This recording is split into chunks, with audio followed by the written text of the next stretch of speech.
You know how they say things happen for a reason? Well, I don't think I'm gonna wear that. It's too thick, too big. Tiny glitter is alright, big glitter is difficult to get off. So I go to the lady and she does it for me. So when I need it, I have to call her. This is a candle. I haven't burned it, but I like the color. It was at the some new age shop in Auburn. I don't know, I just like it in there. I was in there looking at rocks and stuff. I saw a candle, I'm like, it's colorful, you must come over with me now. And you see this this little cute chair here, and it goes with this cute table, and the one I'm sitting on is currently smashed apart on the floor, and I knew it was a little wobbly. I was going to look at it, but when I came home yesterday, I think it was yesterday, this chair was sitting right in front of the door facing me, like a foot away from there, you know. And I was thinking, well, maybe that little kid of the neighbor pushed it around, or maybe the cats were fooling around. And I just pushed it back over here because I'm sitting in my new chair. My new chair. And I came back in, I put away the groceries, and I sat down because their bags are really heavy. These are the used bags they sell you, and you can reuse them, so they're plastic, but they're reusable. Like heavy duty.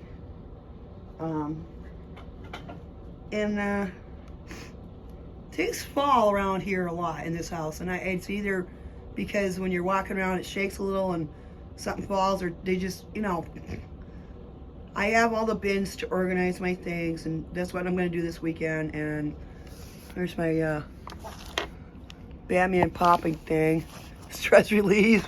I used to work with a girl at McDonnell Douglas, and she would get a box with bubble wrap, like a shipment, and she'd take the bubble wrap, put it under her office chair, and just wheel across it for stress relief. And she was cool. And I think her name was Sharon something. Anyway, she was cool. That's some stuff I got at the corner store. And then I got a Twix bar. Because I was talking about salted caramel with somebody. Probably had beans. I was going to buy it, and the guy's like, no, I bought it for Sean. Because I'm sending him more candy. And because him and his girlfriend like candy. And I got him like a chamois shirt or something, you know, like that'll last a long time. And, well, I came in and I sat down on the chair like I would this one, which is cheap, but it's sturdy. I don't, you know. And the thing just busted apart, and I fell on my keister, on my tailbone, and my back of my head hit this part of the chair, I guess. That doesn't hurt. My tailbone is not happy, but it's not broken.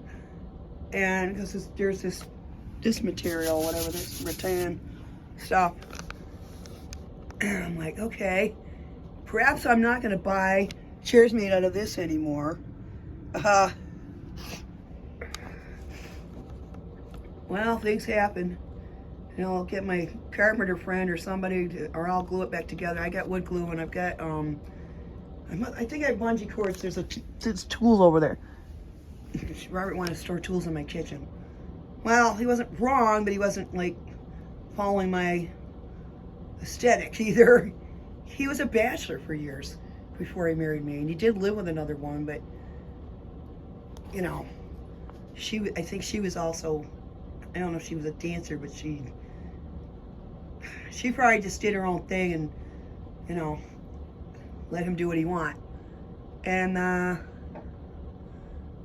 I let people do their own things for sure, but stay out of my kitchen if you're going to make a mess. Clean up after yourself. And if you say you're going to do dishes, do them. Or load a dishwasher or whatever it is. Don't do 2 dishes and sit down and watch Hulu for 2 hours and say, oh, I had to sit down because my back hurt.